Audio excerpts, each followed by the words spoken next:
It is Wild and Wacky Wednesday here on Main Street Sports Today, presented by the Tennessee Orthopedic Alliance of Columbia. I'm Maurice Patton. That's Wade Neely. We're coming to you from the Lee Company studios of our respective homes.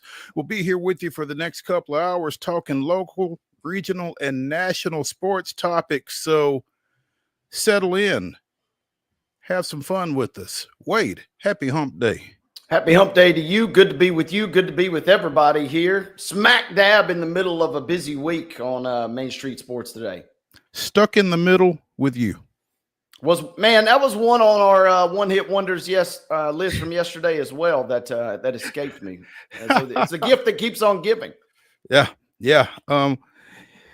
Looking forward to this show, man. In the next hour, we are going to speak with the voice of the Vols, Bob KESLING. We had him on a couple of months ago discussing his induction into the Tennessee Radio Hall of Fame, and that was kind of a precursor to the news he dropped on us earlier this month. This will be his last year in that capacity as the voice of the Vols. Going to be retiring at the end of Tennessee's 2024-25 men's basketball season. Going to check in with him and see what's next and, what brought it about. And we got questions. So hopefully he'll be able to answer a few of them. But yeah, Bob will be joining us at 3:20.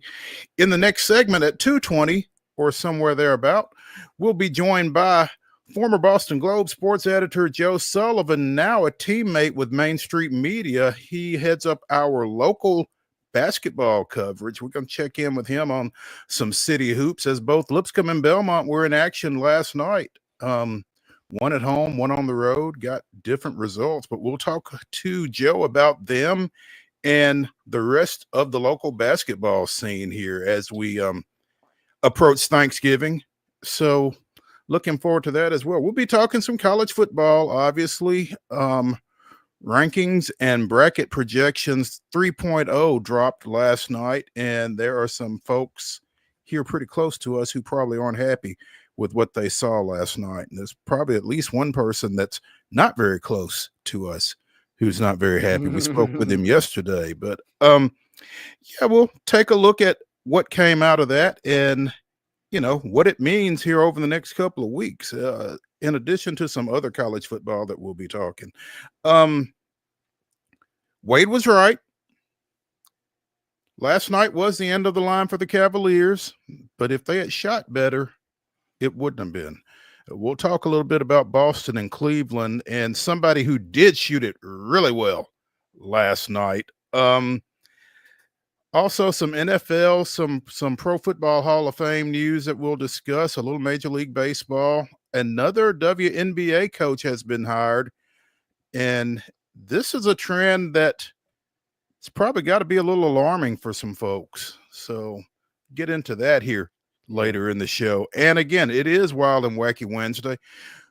Wade and I will bring you the weirdest, wildest, and wackiest news from across the globe. And when I tell you, A, it is from across the globe, and B, it is weird, wild, and wacky, you'll want to stick around for the final segment for sure. So that's what we're looking at, man. Some good stuff. I'm looking forward to it again.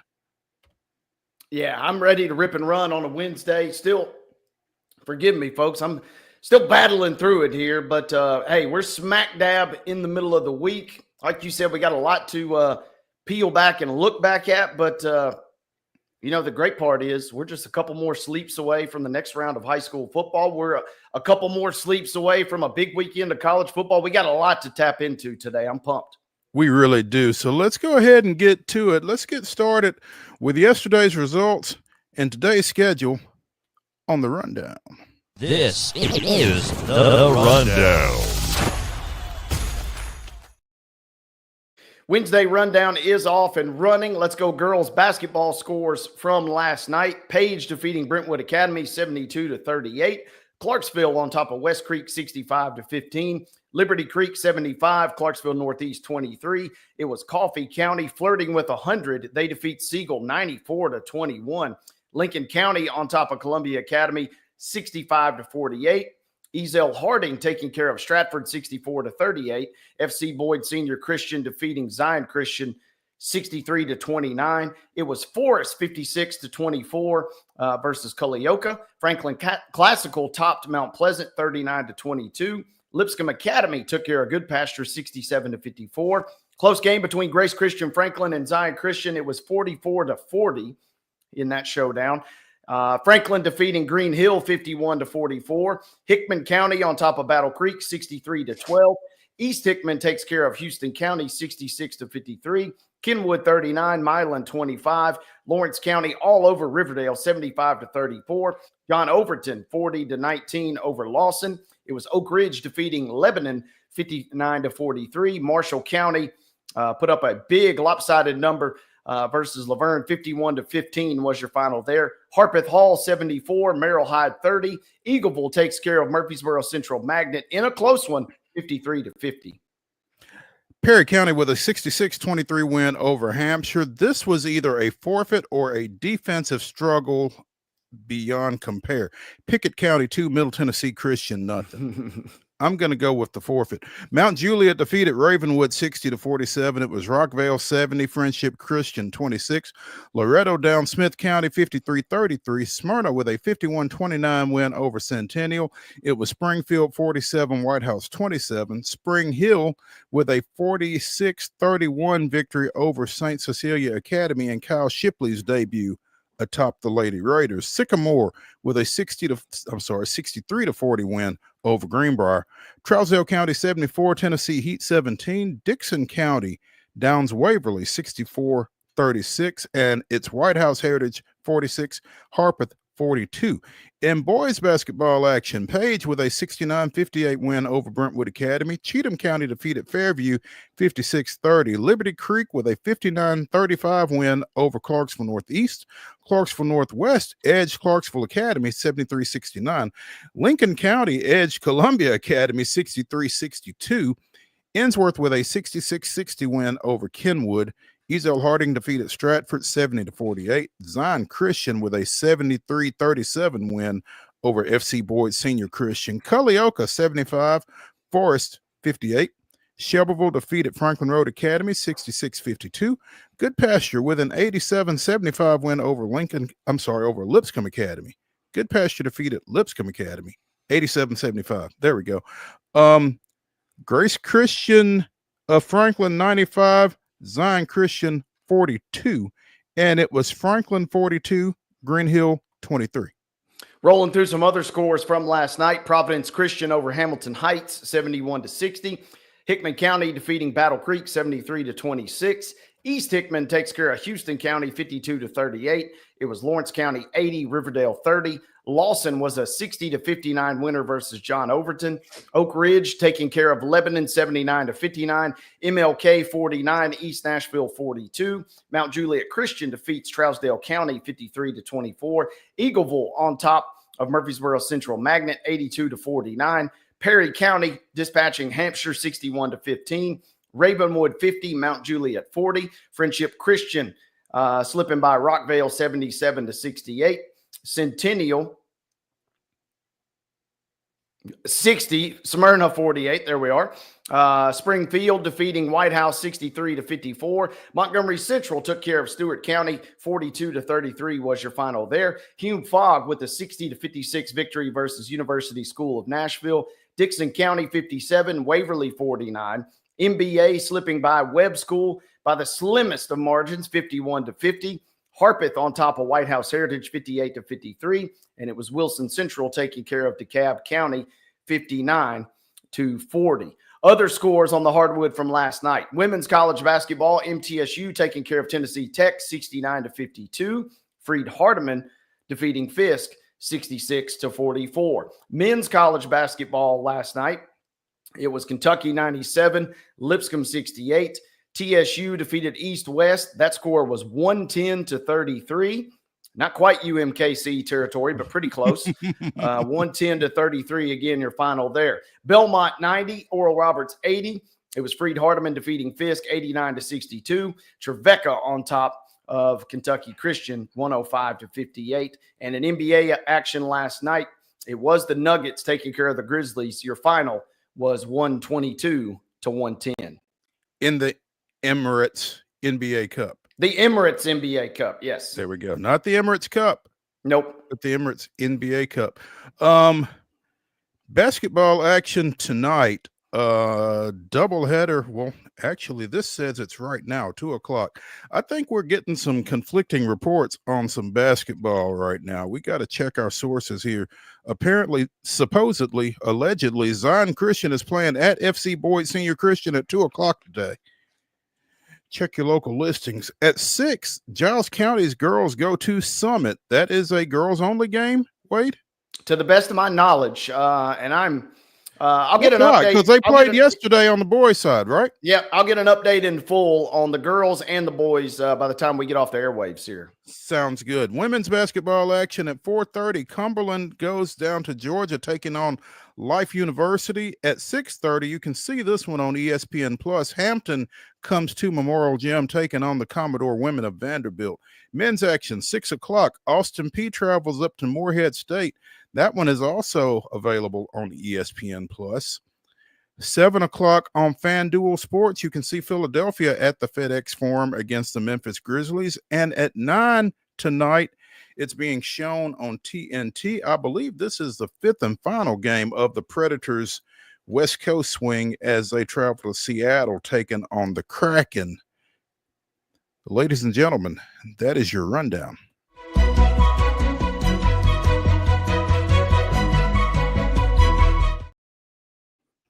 Your top story brought to you, as always, by the fine folks over at Piggly Wiggly here in Neely's Mill in Columbia. Be sure and check out their delicious daily deli lunch options available from 11 a.m. until 6 p.m. Also, their hand-cut meats and everything is cost plus 10% at the cash register. Piggly Wiggly, Neely's Mill, Columbia, bringing you our top story. And we will stay on the ice as the Boston Bruins with an itchy trigger finger yesterday. Jim Montgomery led the Bruins to 65 wins in the 22-23 season. That was an NHL record. Today, Jim Montgomery is out of a job. Oof. He was fired Tuesday after an 8-9-3 start. Boston has the number 2 wild card spot in the Eastern Conference. But they lost 5-1 on Monday to Columbus. Their goal differential is -21, which is worse than everybody's, including Nashville's, except the Penguins -25. So, I don't know, man. You're close to 500 right there. They have the worst power play in the league. Their penalty kill is 25th.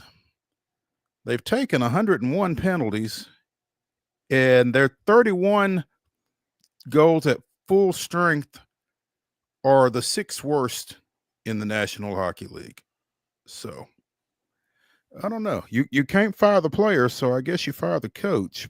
This guy was 120, 41, and 3 in 2+ seasons with Boston.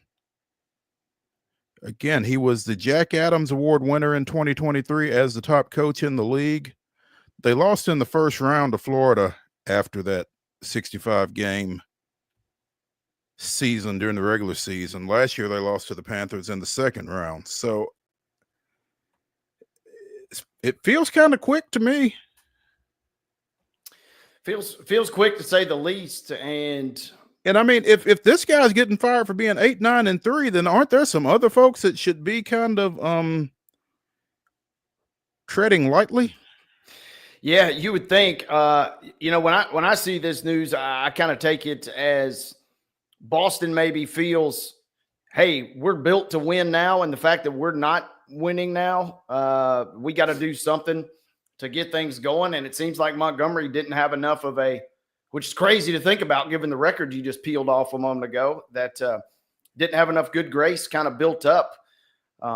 Because, we've seen some other franchises that are either stuck in neutral or potentially going backwards, and their head coach is still around. So, maybe trying to kickstart them. But like you said, it's not as if they're toiling at the bottom here. I mean, they're still smack dab in the thick of things. I know this is a franchise that probably has 1 or 2 seed aspirations, but man, this seems awful quick. Joe Sacco is the interim coach. Sacco, whose previous head coaching experiences did not go great himself. 4 seasons with the Avs, 2009 to 2013. He was 4 games under 500, 130, 134, and 30. Been an assistant at Buffalo, played with the Ducks and with the Capitals. And most recently, he has been in charge of penalty kill for the Bruins. Now, let's go back up here. Where was their penalty kill is number 25 out of what, 32 teams? Oh, man. Oof. So your penalty kill is in the worst 4th of the league, and you replace the guy that you fire with the guy in charge of the penalty kill. Now, you know, I will tell you, I am not a hockey head, but that don't make sense to me. No. Somebody, as Ricky Ricardo would say, somebody got some splaining to do on that one. Yeah, you know, we just, you see this more. We just talked about it a little bit with Florida Atlantic in the college football. It feels like you see the quick pull or the crazy kind of off the wall firings from either downtrodden franchises that really don't know what they're doing, or, you know, at the collegiate level where kind of emotions come into play a little more. This one is a real head scratcher. Yeah. And I mean, when you don't think of franchises that don't know what they're doing when you think of Boston. Right. I mean, I do know that. So it sure feels like they've, it's certainly underachieved for sure. But again, that's the crazy thing, right? I mean, they haven't underachieved to the level that they're any real serious. I mean, they're only trailing the Panthers by 6 points in the Atlantic Division. That's 3 wins. You know, they're right there in the thick of things. Yeah. And I mean, man, I don't know. It feels quick. It feels quick. And, you know, normally I would say there's something more than meets the eye here. And I'm sure there probably is, but it almost just feels like, man, there maybe there's not with this for some reason. It feels like they just have kind of reached an end, or, you know, maybe Sacco is kind of a groomed type candidate, and it's like, well, hey, this is our perfect excuse to get this guy in here. Yeah, it seems like there's something else besides 8, 9, and 3 at work here, and I don't have a whole lot of insight into Boston hockey. Our next guest may know something, though, so let's go ahead and take a break here on Main Street. Real quick, Mo, just to wrap up something from a moment ago, I do give you a Giles County Summit update. They did play a doubleheader last night. The Summit girls defeat Giles County 56-43, and the Summit boys defeat Giles County in overtime 66-61. So 2 good wins for Summit last night to open things up. But the Summit and Giles County girls will not be playing tonight, then, I presume. Yeah, wires crossed there on our schedule on the internets. So no, both teams resume play for Giles County at least tomorrow night. So no action tonight. There we go. Okay. All right. Sounds good. We're going to take a break here from the Lee Company Studios on Main Street Sports today. Again, it is Wild and Wacky Wednesday. In the final segment of the show, Wade and I will bring you the weirdest, wildest, and wackiest news from across the globe. But when we come back, we'll be joined by, again, former Boston Globe sports editor Joe Sullivan, who may be able to shed a little light or may know somebody, or we'll see. But we're going to talk primarily local hoops with Joe, so stay tuned after the break.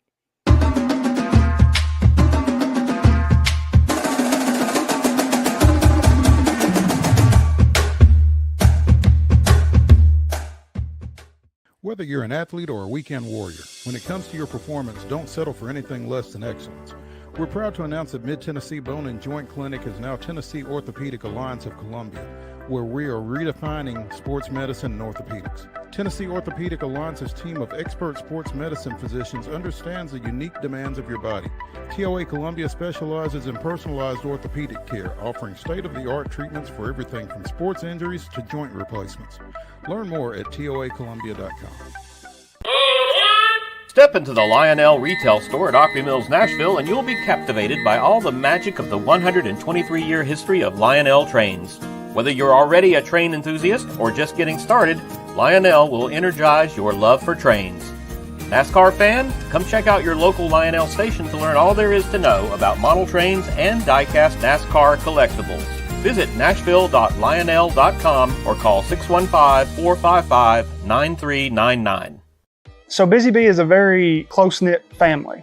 We fight just like every family does. We have arguments, but we always come out with a solution to the problems. We don't just fight about what we want, we fight about what customers need. We want to make sure that every customer we go to is more than satisfied. And that doesn't just start whenever we show up at their door, that starts when we show up every day at work. We want to make sure that we are serving our customers to the best of our ability. Custom Stone Handler supplies over 600 distributors and suppliers with quality stone products. Along with River Stone, we produce and distribute over 100 building, landscape, and other bulk products. Our goal is to provide quality products, service, and partnerships to ensure our customers' success. We firmly believe that the measure of any person or company is how they treat other people and customers. Give them a call at 931-490-4990 or visit CustomStonehandlers.com. With Lee Company technology, the best handymen are hands-off. Lee Company techs have been using visual findings and other smart technology tools for years to add transparency and virtually take customers along. You see what we see, whether we're in a crawl space or on a roof. With Lee Company, technology helps us help you, no matter what's happening in the world or at your house. He shoots, and he scores!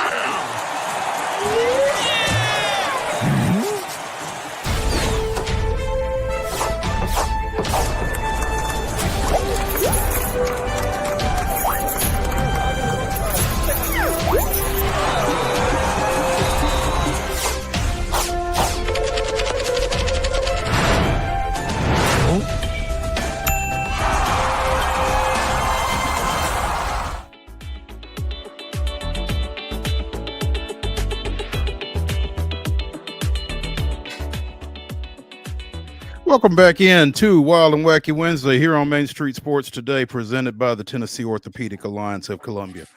I'm Maurice Patton. That's Wade Neely. We're coming to you from the Lee Company studios of our respective homes, and we are pleased to be joined now by Joe Sullivan at Globe Sullivan on Twitter.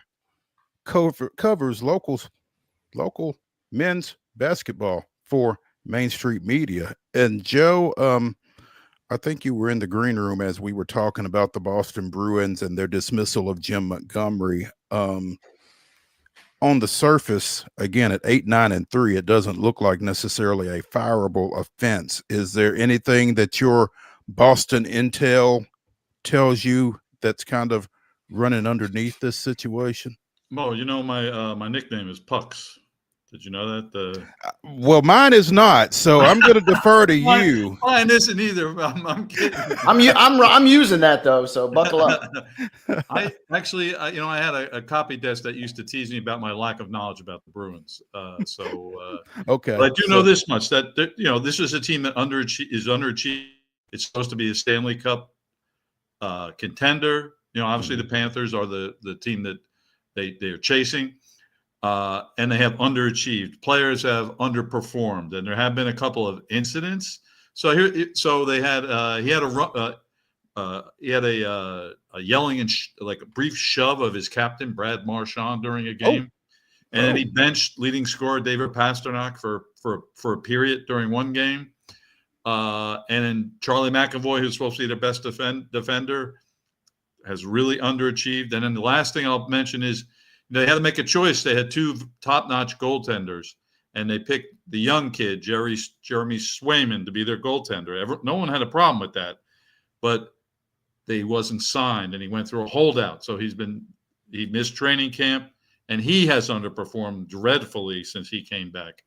The Globe just ran a story that maybe they should play the backup more, which would be incredible, given how much they invested in him. So sounds like a volatile situation where you're going to fire the coach before you fire the players, and a new voice might have been necessary given the problems he seemed to be having with some star players. That's what I would say. Gotcha. Okay. All right. That's pretty good, huh? That is pretty not bad, good. Not bad, Bucks. Yeah. Tell us about Lipscomb's trip to Rupp Arena, which rarely goes well for anybody making a trip to Rupp Arena. Oh my God, poor Lipscomb. I just, can I rewind a little bit? They lose to Belmont when Belmont hits their last 7 shots, and they blow a 12-point lead in the last 3.5 minutes, and then had a chance to win at the end, run a play for a lob that could have won the game on a dunk, and it misfires. And then they go up to Western Kentucky, and they hang around, but can't close the deal. They were ahead by double digits at one point in that game, but their shooting has gone south. This has always been a great shooting team, and then it was the same thing at Kentucky last night. They had no chance. I think we all got to be ready for Kentucky being a Final Four contender. I am on the Mark Pope bandwagon. I think he has really got a great team up there at Kentucky. So I'm not surprised Lipscomb lost, obviously, but they really got creamed. And their last 2 games, Lipscomb, we always got to check my notes here. So, I mean, this is a good 3-point shooting team, right? So they've been, what were they, 5 for 29 against Western Kentucky and 5 for 31 against Kentucky. So that's 16% is what they're shooting for 3 points in their last 2 games. And that can't keep up. It won't keep up. And I think they're going to get relief now in terms of the competition. And I think I've Jackson State and Alabama A&M next. So a little relief. Oh, here's a text message from Boston. Should I check that? Might as well. Okay, so nothing we need to discuss. Okay. All right.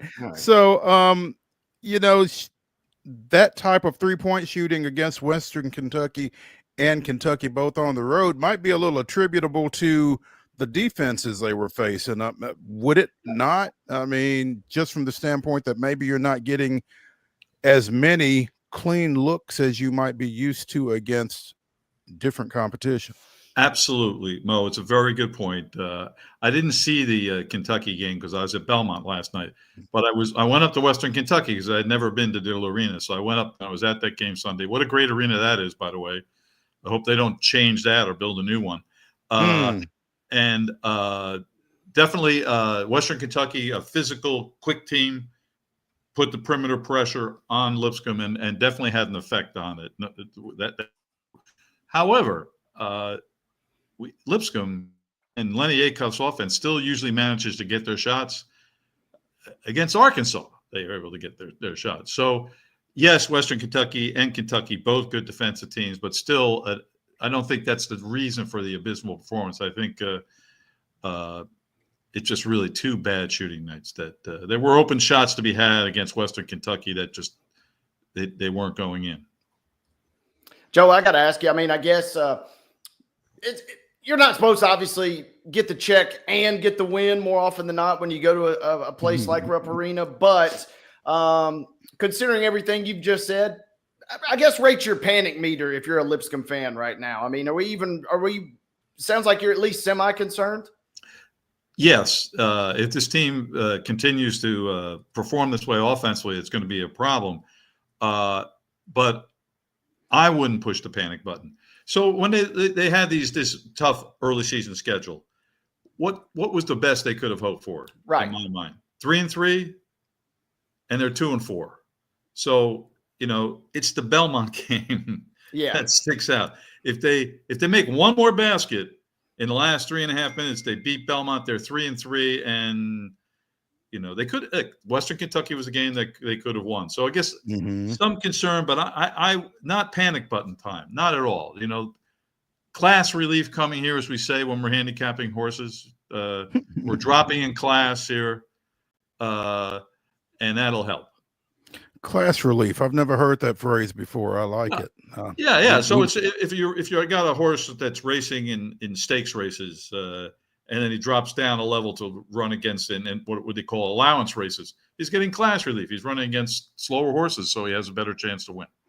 You will hear us use that one at some point, so don't be surprised when you do. You went to see Oral Roberts in Belmont last night. Tell us what you saw over there. What a game. It looked like Oral Roberts was going to just bomb Belmont out of the gym the way they played for 20 plus minutes. They had a 17-point lead early in the second half. And I was actually in the middle of a text conversation with two fellow Irish Americans because Oral Roberts has a guy from Ireland, Sam Ajicki, I think you pronounce it, and from Dundalk, Ireland. He played high school basketball in the United States, though. And he just tore him up. He ended up with, let me double check here, 28, I think he had. And he didn't play. He had 28. He didn't play the last 16 minutes because he hurt his knee. Oh. And so if he was still in the game, I don't know what would have happened to Belmont. He went out. He was defending under the basket, and he fell down and he hurt his knee.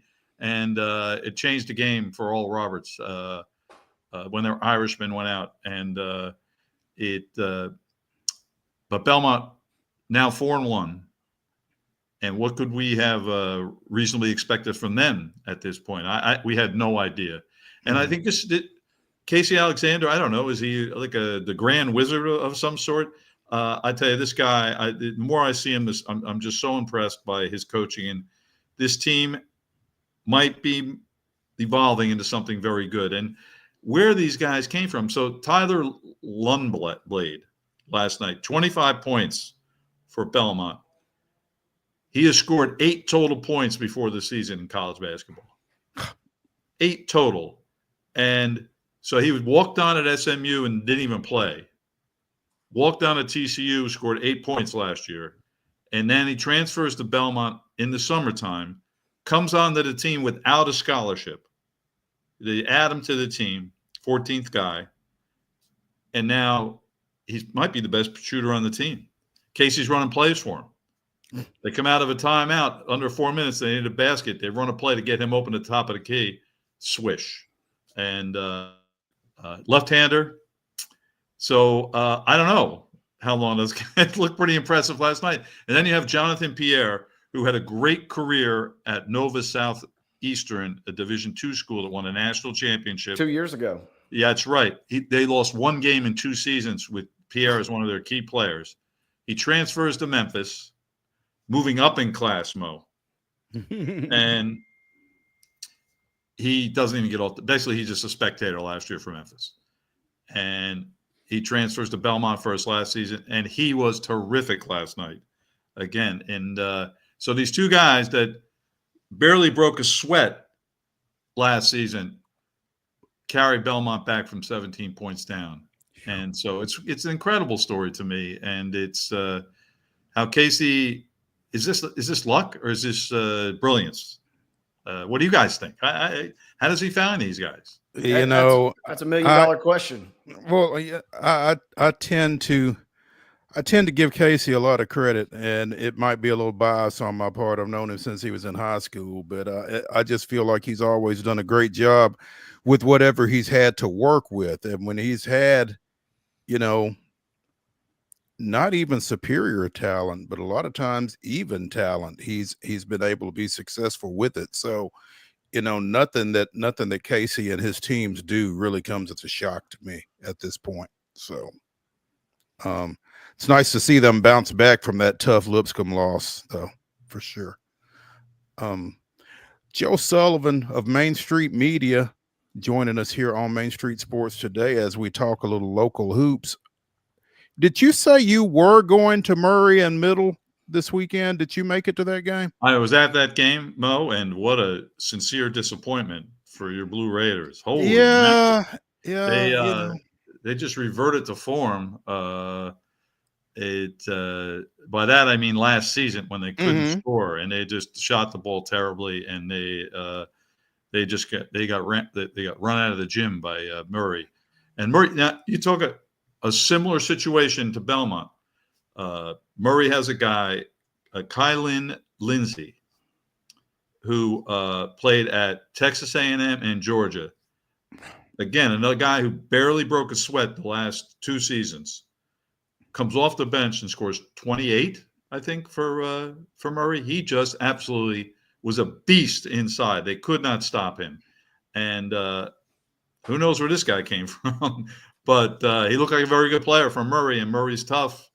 And I think we got to look at them as the top half of the Missouri Valley after what I saw on Saturday. And but that doesn't excuse Middle for that just wasn't a good effort. And Nick was chalking up a lot the offensive problems to shot selection, which it's early in the season. They think they can correct that. But I don't know how they couldn't stop Murray either, and especially couldn't stop that guy Lindsey inside. So we'll see what happens to Murray. It's Murray goes to the Myrtle Beach tournament, and they have a chance. If they come back and play like they played earlier in the season, I think they can win some games down there. They start with Ohio, and then they play winner-loser of South Florida and Portland. So I think there's some chances for victory, and they can get right. Yeah, the only problem is Chip Walters has indicated to us that historically, for whatever reason, Ohio University has really had MTSU's number. And so, of course, that's who they open up with over at Myrtle Beach tomorrow, midday, I think it is. So yeah, that's right. It's kind of bizarre of the teams that you would expect to, quote, have your number like that. Ohio University isn't one that would come to mind for Middle Tennessee State at all. I don't know how many times they've played or anything like that, but Chip seems to feel like they've got a voodoo doll or something. I don't know. Per GoBlueRaiders.com, this will be the 5th meeting. MTSU is 0-4. Lost in 23 in the Bahamas. Lost in 2019 at a neutral site in South Carolina. Lost in Ohio up in Athens in 2009. But then you got to go all the way back to 1958 for the first meeting between these teams in Owensboro, Kentucky. So you might could throw that one out a little bit. Yeah, I think I would throw that one out. But I think we need to get the Bobcats on our turf and see how things go. They've never played. Again, Bahamas, South Carolina, up in Athens, and then Owensboro, Kentucky. They never made a trip to the Glass House. So that needs to be scheduling. That needs to be scheduling item number 1 for Coach. Yeah, come on down here to the borough. Get you some. Absolutely. Joe, we mentioned during the rundown, Tennessee State 110, East-West 33. I know nothing about East-West. I'm trying to do those eyes that they do online, the emoji with the eyes. Yeah, exactly. Yeah. I would just think right now, when you've had the roster turnover that Penny Collins has had, just the opportunity to get on the floor together and play some ball and have some success is a pretty big deal for Tennessee State. I can't, I don't know what Penny, I have not talked to Penny about scheduling this game, but it's just, so you go on this team's website and you know what's on there? Tryouts. Come join the team. Oh. Yeah. Okay. So there's no roster or anything on the Where website. Are they from? And that was they're from Chicago. Okay. And that was their first game of the year. When you go on the website and they're looking for players. So I have not known Tennessee State to play bye games. Is this a bye game for Tennessee State? They're giving, at least they got the W. Yeah, because not everybody that plays bye games does get the W. So kudos to the Tigers for at least taking care of business. Not sure what the value of it is. I'm not in favor of it. And it could be just a natural mistake. Like, they didn't know they're going to be that bad. I don't know. What are you looking forward to here over the next few days in terms of Vanderbilt? We need to talk about Vanderbilt. Undefeated Vanderbilt, 4-0, averaging 91 points per game. And they're heading to a bunch of point guards. Woo! And they're going to the Charleston tournament. and this is now we're going to find out about them, and we're going to find out about Byington's point guard system. They're up against Nevada, undefeated Nevada, who is an NCAA tournament team. Mm-hmm. You look, they're in Joe Lunardi's bracket already, and then after that, play the winner or loser of Seton Hall and Virginia Commonwealth. VCU is undefeated and looking very much like the best team in the Atlantic 10. That would be if they were past Nevada, they would face that challenge. I assume VCU is going to beat Seton Hall. If they lose, they get Seton Hall, and the Pirates have not been playing well. But you get into that Shaheen Holloway defensive grinder. Mm-hmm. I mean, they are. I think they held the team to in the 30s this week. Wagner, I think, only scored like 30 against Seton Hall. So they are going to play defense for Shaheen Holloway, even if they're not talented offensively. So the opposite of Middle, which I think has an opportunity to win games this tournament, I'm worried what Vanderbilt's going to come back with. If they come back 2-1, that would be a tremendous. That would be great. I think that's what they should. That should be the goal. Seems like one of those sneaky games. You mentioned Nevada. I mean, that's a game that on its surface you're like, oh, it's Vanderbilt, it's Nevada. You should win that game. But to your point, I mean, that is a stiff test. That whole field seems pretty loaded. Yeah, it is. Even the other side of the bracket has, Miami is the standout. Miami, Florida is the standout in the other half of the bracket. So it's, I would say, also Vanderbilt's in the more difficult half of the bracket. How they ended up pairing. What else has caught your eye? Maybe at large, I guess, Joe. Well, I'll tell you what, some of those lopsided scores, boy, I got to look it up. I didn't get a chance to look it up. The Maryland and Canisius last night was like 97-33, rivaling Tennessee State. There seemed to be a lot of mismatches out there. That's unfortunate for basketball. It's I don't like to see it. And but Canisius should be able to put up a better fight than that.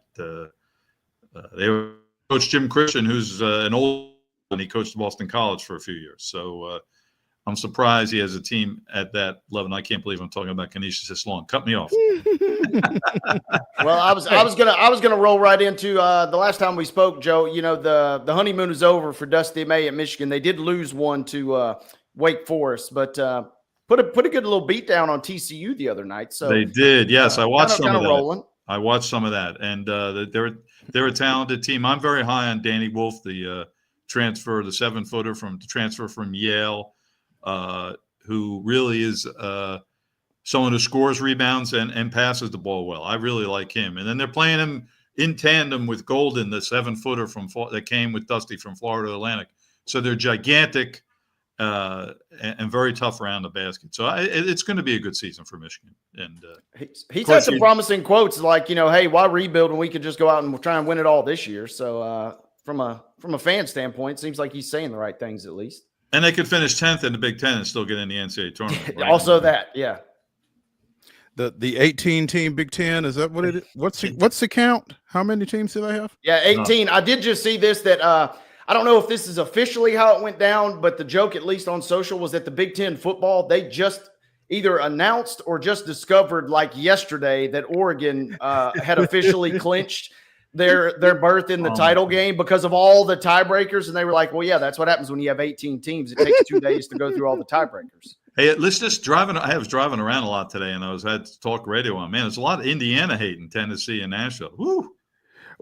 Well, yeah, Indiana hate and Ohio State love right now, I think, because they really need the Buckeyes to come through for them on Saturday. Poor Indiana, never good. They haven't been good since 1967. Give them a break, don't you think? Come on. Well, they went out and bought a team, as we also discussed yesterday. Yes, that's not true, right? That's not true. No, it's not true. It's just somebody trying to get some traction in the. Well, if they did go out and buy a team, they did very well with their money because they're doing a lot with less compared to the rest of their counterparts. It just hit me who said that, and we can't.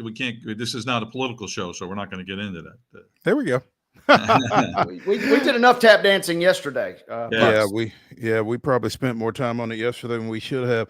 Joe Sullivan of Main Street Media joining us here on Main Street Sports today, talking little local hoops. He will be joining us pretty regularly on Wednesdays throughout the basketball season, so set your calendar by it.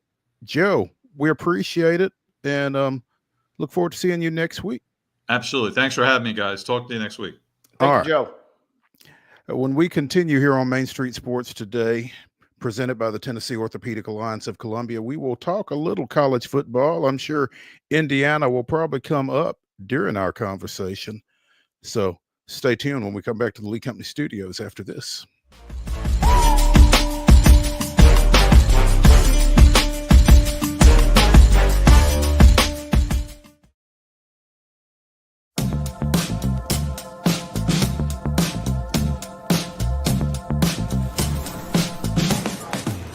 Do you want to be a bad man? Yes, you do. Do you want to taste sweet salvation underneath the summer moon? Do you need another hand now? Yes, you do. Go see Miss Josie down on Columbus Avenue. All right, Columbus Avenue. At Delta Dental of Tennessee, we know our success begins and ends with providing superior quality service, and that includes serving those who need it most. This year, we're celebrating 25 years of giving back to the community we call home. Delta Dental, along with our Smile 180 Foundation, supports Tennessee's dental colleges and oral health education, children's hospitals, free and reduced cost dental clinics, and other like-minded charities. Here's to the next 25 plus years of ensuring healthy smiles. So Busy Bee is a very close-knit family. We fight just like every family does. We have arguments, but we always come out with a solution to the problems. We don't just fight about what we want, we fight about what customers need. We want to make sure that every customer we go to is more than satisfied. And that doesn't just start whenever we show up at their door, that starts when we show up every day at work. We want to make sure that we are serving our customers to the best of our ability.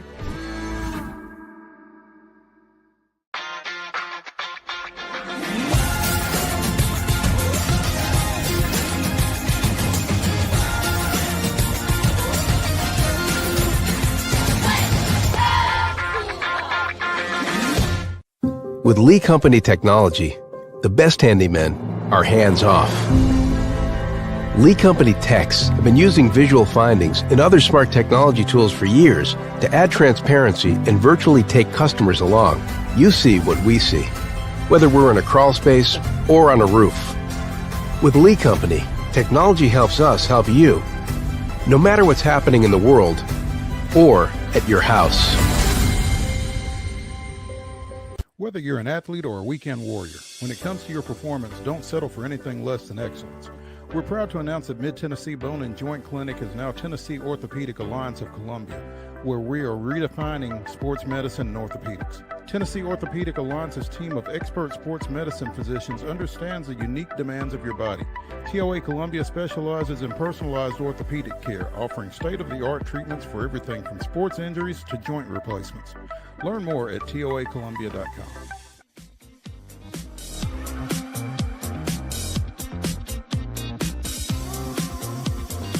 Wild and Wacky Wednesday continues here on Main Street Sports today, presented by the Tennessee Orthopedic Alliance of Columbia. That's Wade Neely. I'm Maurice Patton. We're coming to you from the Lee Company studios of our respective homes, and let's talk a little college football because the third iteration of rankings and brackets came out last night, and to the surprise of very few, realistically speaking, Tennessee is ranked number 11th, but not in the 12-team bracket because math. No, because the projected Big 12 champion is not in the top 12. BYU is 14th, but they are assured of a spot because they are a power conference champion. Now, Boise State jumps BYU. They are the number 12th team in the rankings, but because they are, I guess they are the top group of 5 team and they are ahead of the Big 12 champ. They are projected right now to get a bye. Boise State is. So Boise gets a bye. BYU gets in. They get in as the number 14 or as the number 12 seed in the bracket. And Tennessee again is the first team out. So I don't know. These are just projections. So at this point, I don't know how much it is to get torn up about, because again, there's a lot of ball to be played here over this next couple of weeks. But I know the Southeastern Conference is really convoluted at the top, but Ward Manuel or somebody should have to explain how Alabama with a loss to Tennessee is 7 and Tennessee with a win over Alabama is 11. Yeah, I'm glad I don't have to explain that, and I got to go look. I don't know. I don't know if do they have a pool report, or do they? Well, I mean, on the ESPN presentation, Manuel speaks afterwards, and I wasn't somewhere where I could hear his comments, but they talk about strength of schedule, this, but it just really feels like a moving target, man. It doesn't feel like it's consistent. It doesn't feel like there is criteria that is consistently applied across the board. And I know that the SEC situation would probably defy whatever criteria there is, but it's tough for Alabama, Tennessee to not jump out at you. How is Alabama the top ranked team out of the Southeastern Conference right now? Because of those 4 teams, Alabama, Ole Miss, Georgia, and Tennessee, only one of them has lost to Vanderbilt.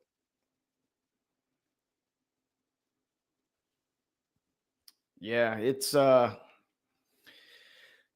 don't know. On one hand, this is doing what we do for a living. This is obviously a paradise, because we get to break things down each and every single week, and we get to have these conversations.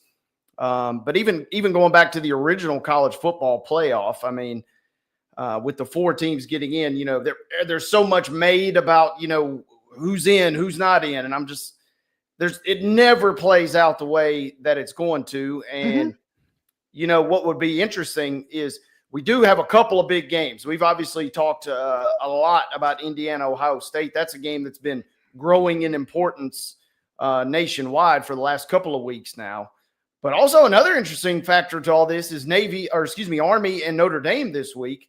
All you need is one good little Army win, and Notre Dame is not only done, they ain't never coming back type situation. So. No, and there's another really interesting situation, Wade, when you mentioned Notre Dame, because nobody else has lost to Northern Illinois. And that's the age-old question for them, right? Is, they have a pretty solid win. I forget where Texas A&M checks in on the rankings, but, 15. They have by far the worst loss of anybody. Northern Illinois lost to Miami of Ohio last night, I do believe. Yeah. We're not talking about a MAC superpower this year. After that game, they have fallen off a cliff in terms of the rest of their season. That was their bowl game. So Notre Dame, on one hand, yes, they have a decent resume, but they also have the worst by far loss of everything. And on the other end, you're looking at Indiana, and it's like, well, they don't really have that many great wins. They don't have that great of a schedule. And, the real interesting thing, and I saw a couple folks, again, floating it out last night, is where does Texas potentially end up? Is it even in the playoff if they lose to Texas A&M? And there seems to be, and it's hard, right? Because so many factors kind of if this, then that type situation. But if it loses to Texas A&M, regardless of what happens, man, their resume is, you hate to say it, you kind of almost got to whisper it. Their resume is kind of thin. It's paper thin, but, with them being ranked number 3 this week, regardless of what happens against Texas A&M, it's tough to drop them all the way out, isn't it? Yeah, and that will obviously be played out closer toward the final rankings. The other interesting thing about all this is obviously we're locked in on Tennessee in Big Orange country here. Right. But the other team that's got a real gripe is SMU, who their only loss is a 3-point loss to BYU in an absolute nail-biter, a team that's in the playoff. And other than that, they've been perfect, and they have looked really, really good. Everything will hinge for them, it seems like, on that ACC title game. Right. But they're a team ranked 13th. That's the second team out of this bracket here.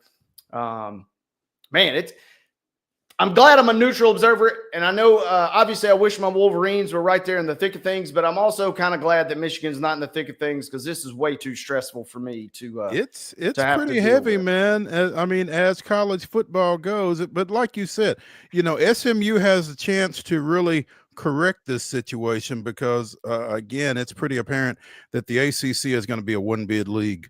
So the winner of that championship, and if that's SMU, they're in. Otherwise, it's been a nice season. Hey, real quick, on the other side of the spectrum, man, you want to talk about a ratings bonanza. You got Notre Dame potentially hosting Alabama, and you have Penn State hosting Georgia. No disrespect to Ole Miss, Indiana, and no disrespect to Ohio State and BYU, but those are 4 Titanic programs, and you're talking, can you imagine Happy Valley in the snow, Georgia having to go up, whether it's that Friday night game or one of the Saturday games, or the same for Notre Dame hosting Alabama. Mm-hmm. The road teams could run those 2 squads out of the building, but just the visual alone for a sport that sells so much of the nostalgia and the spectacle, right, that is the greatest thing of all. And that's kind of what you hope and dream about, is when you draw up a bracket like this, is having those type environments. You hope and dream about it, and I think the College Football Playoff Committee is kind of hoping and dreaming about it as well. It's going to be interesting. Again, given what we saw last night, you mentioned Indiana, Ohio State, you mentioned Army, Notre Dame. Ole Miss and Florida is big. Yeah, and Florida, if we're doing a weekly rankings, and I've said this, I don't know what it is, but in the last 2 weeks, it's kind of really dawned on me. It feels like more than ever, this SEC season feels like a week-to-week league, and there is not the one clear-cut dominant team. We thought it was Georgia. We thought it was Texas. We thought it was Alabama once upon a time. It's nobody. It's none of the above. And it's the team that's playing hot, and Florida, in a weird twist of fate, is playing really hot right now. So that is by far, I know Ole Miss is close to a double-digit, if not a double-digit favorite on the road, but that's a big number to lay in the swamp right now. Huge. And, the Big 12. Yeah, they're going to be a one-bid league, but who's going to get it? Colorado goes to Kansas this weekend, and we just saw what Kansas did. BYU goes to Arizona State. We just saw what Arizona State did. So both of them got to be on their P's and Q's. Yeah, Arizona State, talk about hot teams. They are playing absolutely scorching right now. And, man, it's going to be wild to watch. And of all the years, Boise State is just sitting there. They have one of the best losses in the country, just a squeaker to Oregon to start the year. And they find themselves perfectly positioned. I will admit, it would, for nostalgia and, vibe's sake, it would be cool to see a home game on the blue turf. But what a story it would be if they worked their way into that bye. And unless Army defeats Notre Dame, it feels like, this is basically Boise State's bid to lock up. It'll be cool. I don't know that they'll get much higher than 4 if they hang on to 4, but they have had a great year as well. No doubt. College football, never a dull moment. Hour number 1 here on Wild and Wacky Wednesday of Main Street Sports Today is in the books. When we return to the Lee Company studios for hour number 2, we'll reach into the grab bag, see what we pull out when we come back after this.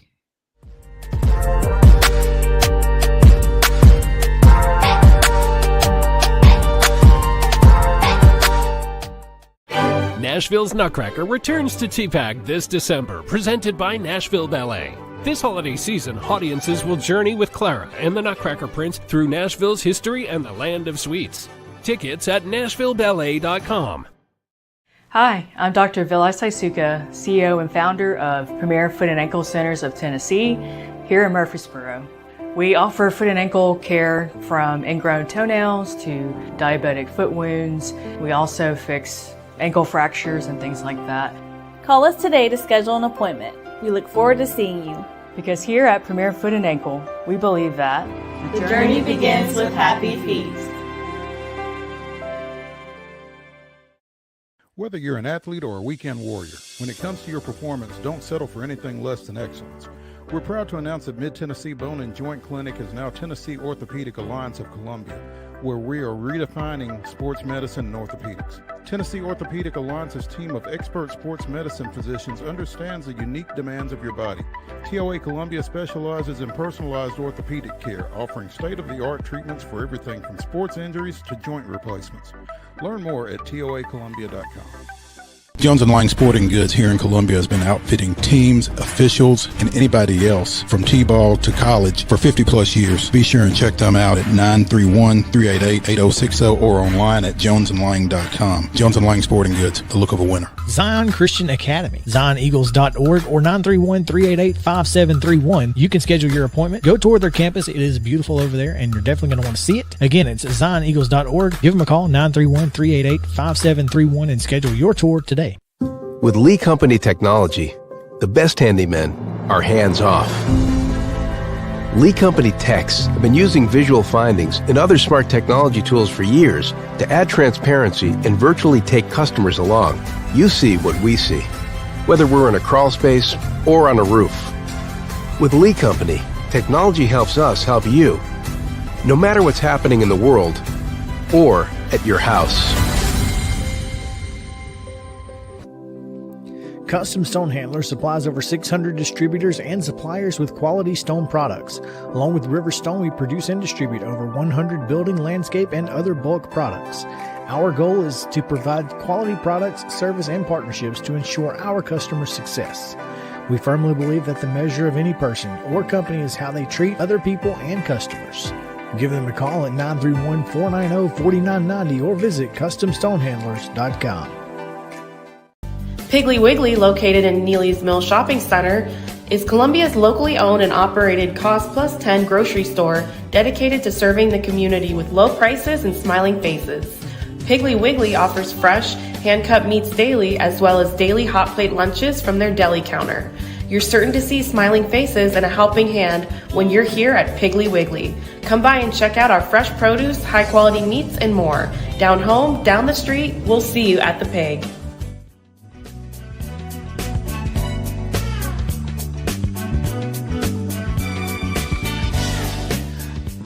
Hour number 2 of Wild and Wacky Wednesday here on Main Street Sports Today starts right now. That's Wade Neely. I'm Maurice Patton in the final segment of the show. We will bring you the weirdest, wildest, and wackiest news from across the globe. Stick around. Right now, it's the grab bag. Boston 120, Cleveland 117. The Cavaliers fall to 15-1 with that, their first loss of the season.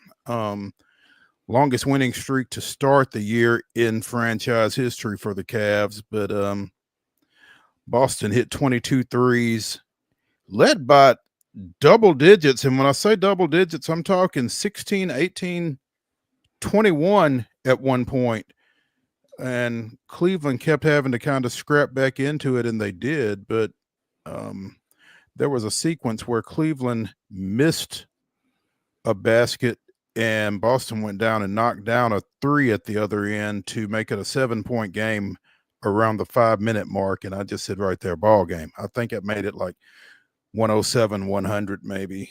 And, you know, Cleveland just couldn't make enough shots coming down the stretch. They didn't shoot it very well in the fourth quarter. I don't know what they shot for the game, but was not a great shooting night. 46 of 93 from the floor, which is just under 50%. 10 of 29 from behind the arc.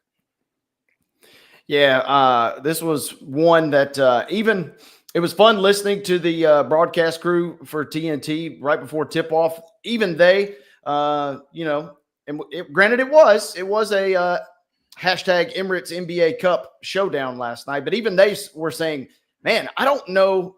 Brian Anderson said, I don't know if this intensity for a regular season game has been here this early in the season. It felt like a heavyweight showdown, and it kind of was.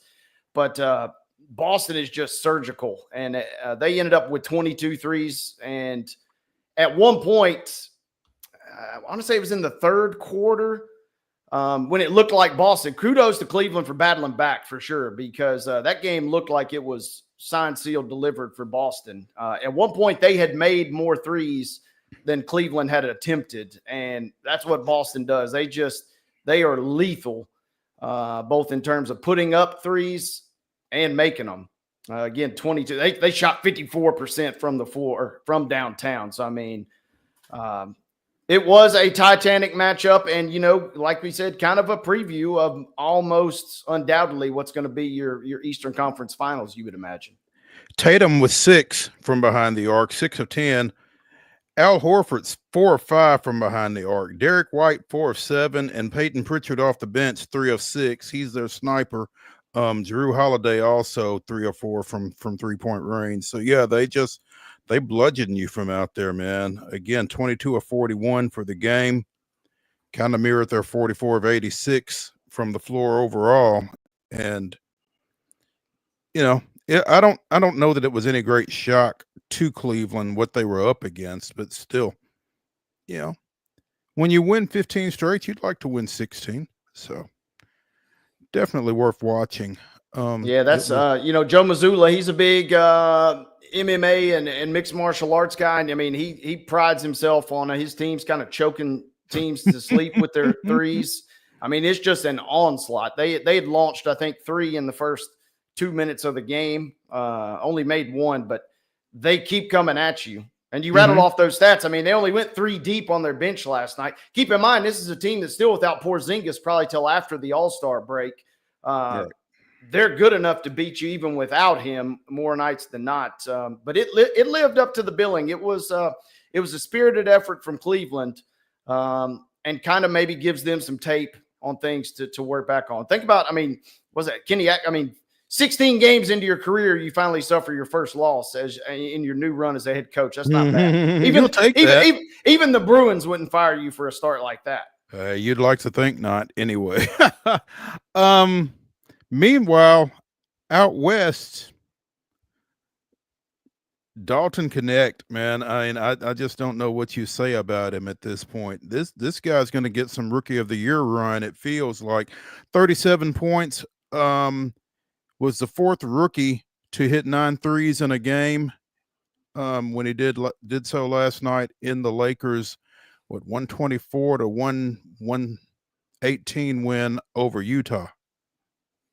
Yeah, this guy is lighting it up. To your point, just a couple of weeks ago, he was 10th, 11th, 12th maybe on your Rookie of the Year odds.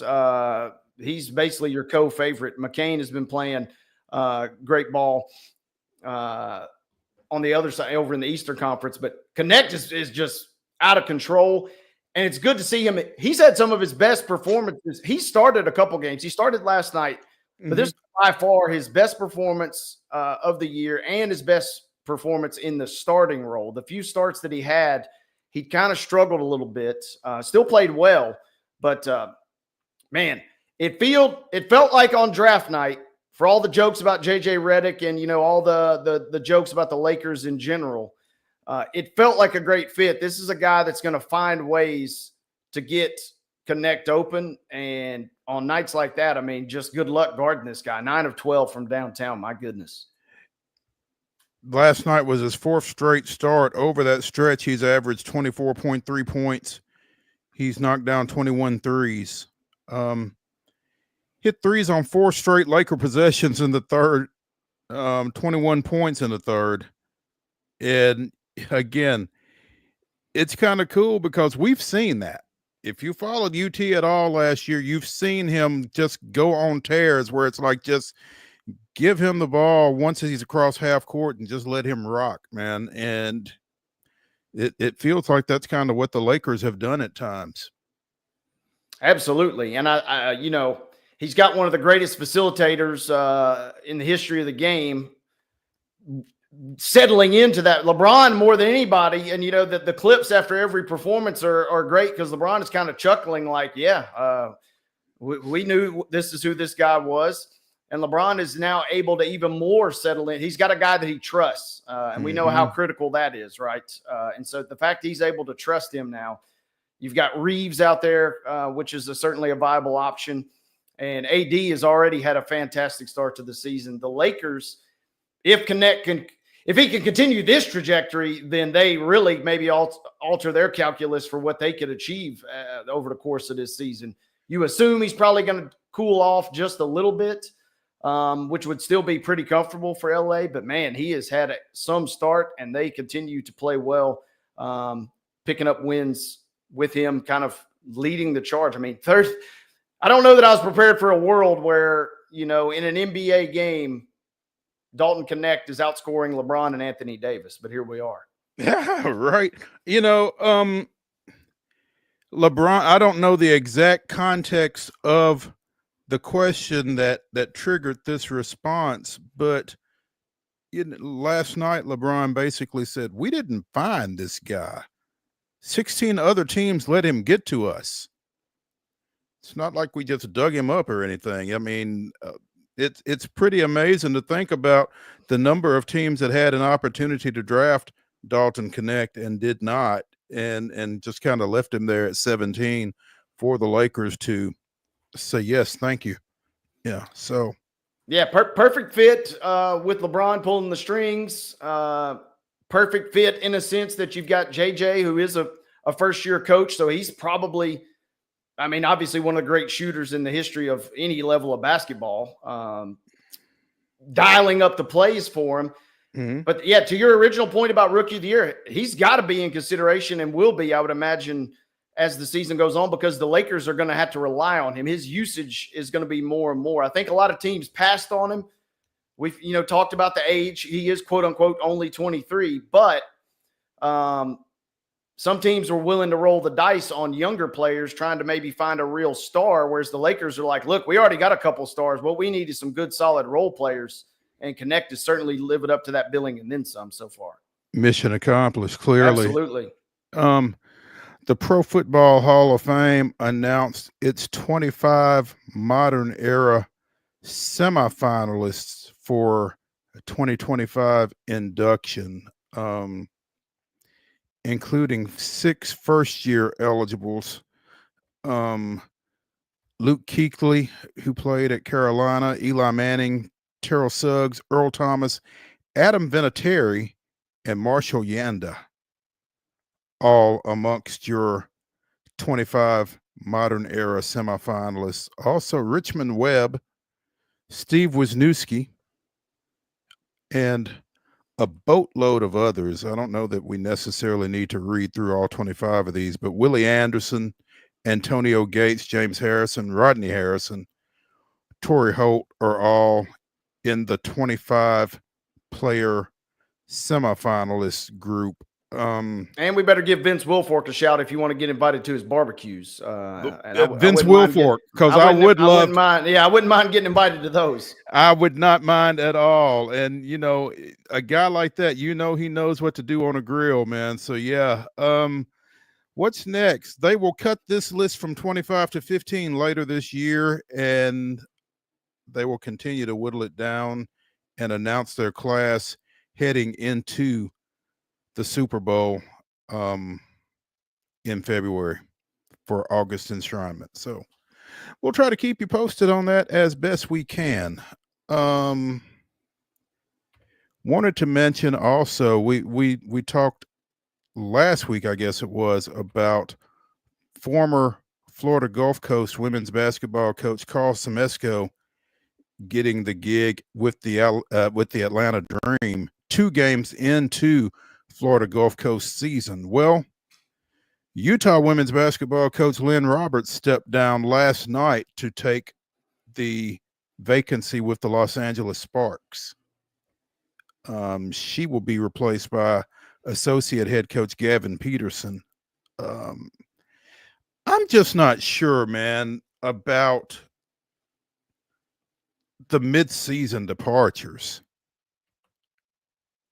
it just doesn't strike me as a good look. You know, maybe it's just unavoidable. I don't know, but their season has been over for a pretty good while. Why now? It's maybe I'm being stupid. I don't know, but it's a little bothersome to me that they're asking these coaches to leave their teams mid-year and that they're doing it. Yeah, it is a little unsettling, but I see both sides. On the other hand, if the Sparks are calling me, and granted, I'm sure this was probably a tough decision, but kind of, if a pro franchise comes calling, I'm at least going to take the call, and they have a sellable. They seemingly are in a pretty sellable situation to me. I'd have a tough time at least turning down that call. And once I got on the horn with them, I don't know that I got the willpower to turn them down at that point, if I'm being honest with you. I understand. They were 8-32 this past season. Obviously, they took Cameron Brink, number 2 overall last year, Rakea Jackson out of UT, number 4. Finished 8-32 after losing Brink during the season with a knee injury, but they've got Brink back, they've got Jackson back, and they've got the number 2 pick in this year's draft. So, there's plenty to be excited about, I guess, if you are Lynn Roberts. So, Utah's great and all, and she's done a great job, but maybe you're also like, well, shoot, I've tapped out maybe as much as we can do. We may not end up ever being we're certainly not going to be one of the UConns or the USCs who's kind of, coming on the scene. Maybe the time to get out is potentially now, if you're not already in one of those really cushy spots. That's a good point, and that is certainly worth taking a look at. She replaces Kurt Miller in that position. He was 22-55 in 2 seasons with the Sparks, was recently named as VP and general manager of the Dallas Wings, who have the number 1 pick, presumably Paige Beckers, but we'll see. So I think everybody that had a coaching opening in the WNBA has now filled it. I think the exception to that is probably the Mystics. So we're close to wrapping everybody up now. Yeah, everybody's got a chair now, it seems. Finally, because Bob Kesling is in the green room as we speak, but Columbia State's men's basketball team moved up a spot in the National Junior College rankings to number 23 this week. They put their 8-0 record, 3-0 in TCCAA Region 7 play on the line this evening when they go up to Harvard on the Highway, Volunteer State Community College, in a big region game. So good luck to the Chargers up there tonight. Let's take a break here on Main Street Sports Today, presented by the Tennessee Orthopedic Alliance of Columbia. When we return to the Lee Company Studios, we will be joined by the voice of the Vols, Bob Kesling. Stay tuned.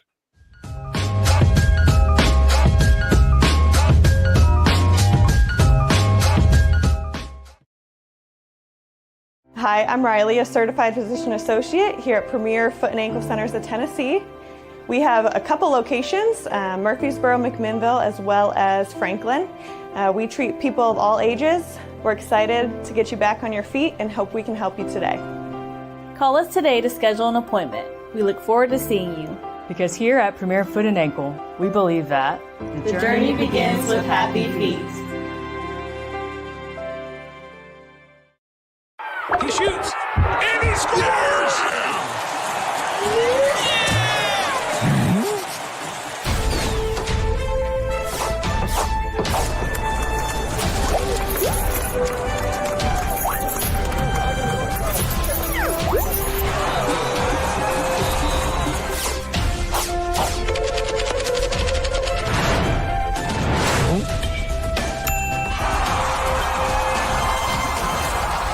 Whether you're an athlete or a weekend warrior, when it comes to your performance, don't settle for anything less than excellence.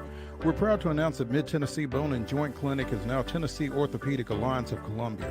where we are redefining sports medicine and orthopedics. Tennessee Orthopedic Alliance's team of expert sports medicine physicians understands the unique demands of your body. TOA Columbia specializes in personalized orthopedic care, offering state-of-the-art treatments for everything from sports injuries to joint replacements. Learn more at toacolumbia.com. With Lee Company technology, the best handymen are hands-off. Lee Company techs have been using visual findings and other smart technology tools for years to add transparency and virtually take customers along. You see what we see, whether we're in a crawl space or on a roof. With Lee Company, technology helps us help you, no matter what's happening in the world or at your house.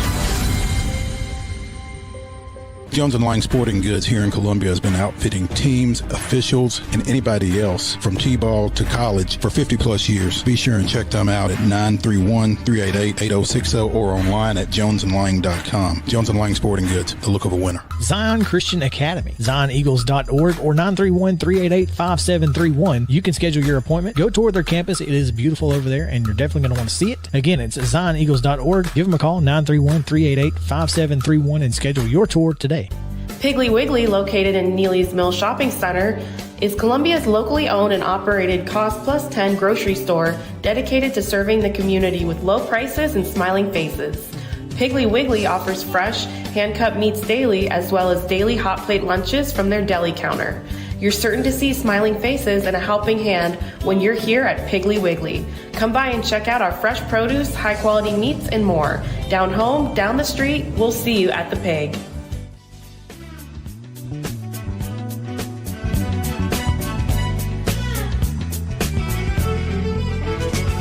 Wild and Wacky Wednesday continues here on Main Street Sports Today, presented by the Tennessee Orthopedic Alliance of Columbia. In the final segment of the show, Wade and I will bring you the weirdest, wildest, and wackiest news from across the globe. Right now, though, we're pleased to be joined by the voice of the Vols, Bob Kesling, who kind of rocked the volunteer state earlier this month with the announcement that he would be stepping away from the mic at the end of the 24-25 Tennessee men's basketball season. Bob, first of all, thanks for joining us. We just had you on 2 or 3 months ago, I guess, right after your induction into the Tennessee Radio Hall of Fame, and really, really happy to have you on then. Happy to have you on now. Not quite sure how I feel about the subject that we're talking about, though. But I will say this. It's nice to be able to go out on your own terms. Yeah, announcers and sometimes sports writers, Maurice, are kind of like baseball managers. We don't usually get to go out on our own terms, but this just seemed right. Every year, the past 5, we would get together at the end of the season and we would talk. And I was on a kind of a rollover contract. So they're just every year we talk, what are you thinking? Well, I want to come back. But this year, the university kind of decided they needed a plan because they didn't want me just to drop the mic at the end of the season and they might be in place. And so then we started talking about, well, long term, and do you think you want to go 5 more years, or can you go a couple more, or what do you think? And I just started thinking about all the time I've been away from my family. We got a new grandkid coming in April, and I missed so much with my family. I just felt this was a pretty good time, and things are going well, at the network, and everything's going well with UT, and everybody's on a high note, and I can kind of slip out the back door, and I don't think many people miss me. So it's probably a good time to do it. I think you are grossly underestimating that, but those grandchildren will make you do some things. That's for sure. So I was going to ask you what the thought process was behind it, and I was going to ask you what the thought process was behind the timing, and you just explained them both. So, Bob, thanks. We appreciate it. No, when you announce it like this, and you've still got football left, you've still got basketball left. What is your I'm sure your approach doesn't change, but how does that impact you as you go about your business between now and the Final Four? Yeah, well, it was not my idea to do it like this. I wanted to just, because we'd already made the decision, university knew what the situation was. I just wanted to drop the mic at the end of the basketball season and not be a distraction. And that's the last thing I want to do, is be a distraction to Coach Heupel or Coach Barnes. And I kind of feel like I am right now. And I just didn't want to do it that way. But the university kind of insisted, and they just said, listen, we're going to honor you at the Mississippi State game. And I said, okay, and we're going to announce it. And I said, okay, well, what can you do? I mean, they tell you want to do it. But I'll tell you, it was interesting for the Mississippi State game. You know, I did a doubleheader that day because I did the game in Louisville, the basketball game in Louisville, which was at noon. And according to the travel with the charter airplane, I was supposed to get back here at 4:30 with the team. And, you know, the game's at 7, so I'll just walk over to the stadium and it won't be a big deal. Well, we get done with the game and it's do the post game, and it's like 3 o'clock. We're going to the bus to get ready to go to the airport. And they say, well, the airplane is in Greensboro being refueled. And so it hadn't taken off yet, but it should be here soon. And I'm thinking, wait a minute, I got a game at 7. How's this going to work? So 4:30, we finally head to the airport. We get there, we go through screening and all that stuff. I'm on the plane at 5 o'clock in Louisville when the Vol Network broadcast begins. And I'm getting a little nervous. We take off at about 10 after 5. We land. It's only about a 30-minute flight from Louisville. We land at about 5:40, load the bus at 6 o'clock now. Luckily, they sent a police escort for me. And so we get on the team bus. We get to Thompson Bowling Arena at 6:30. And, of course, now the game is, I mean, the Vol Network broadcast is already on the air. And with 30 minutes from kickoff, they get a gator, and they take me from the arena, and we go up and go around and go down Peyton Manning Pass. And you can imagine what the crowd was like, 30 minutes before kickoff. I mean, it was just almost impassable. Even with the police motorcycle with the sirens blaring and the lights going, people weren't getting out of the way, especially for me. And so we get to the gate, we get on the elevator, get upstairs, walk in the booth at 6:45, just in time to sit down, put my headset on, and the opening billboard for the game broadcast begins. So I had 1 minute to spare. But anyway, I kept my track alive. I've never missed a UT game since I've been doing this, and I wasn't about ready to start Saturday night. But that's about as close as I've come to missing one. Yeah, that was literally going to be my question for you, Bob, was obviously of the most magnitude there, but that sounds like that was by far your closest call in terms to a missed assignment, right? Yeah, it really is. And but through the whole time, they just said, well, the plane's going to be here. Don't worry about it. And Mary Carter, who does the ops work for Coach Barnes, she just, everything will be fine. We'll get a police escort. You'll be fine. And I'm not sure the people at the Vol Network were that calm. But there's not much you can do about it. You're sitting on the airport on the tarmac in Louisville, and not much you can do about it. So you can't get up and start running down the aisles screaming and yelling. So just we'll get there and everything will work out. And so we did, and I guess it's one for the banquet circuit. I can tell that, and as we go forward. But we made it, and it was a great night. And Tennessee won, and everything was great. Coming in on the glamorous gator for the game. Yeah, it's pretty in the back seat. I didn't get to sit in the front seat as we're coming in. They had another guy. Oh, you were being chauffeured on the gator. Yeah. Okay. So it looked like I was in the Pope Mobile or something like that, but nobody got out of the way for us. But anyway, we got there in time. Bob Kesling, the voice of the Vols, joining us here on Main Street Sports today, presented by the Tennessee Orthopedic Alliance of Columbia. Bob and the university announced his retirement earlier this month, effective at the end of the season.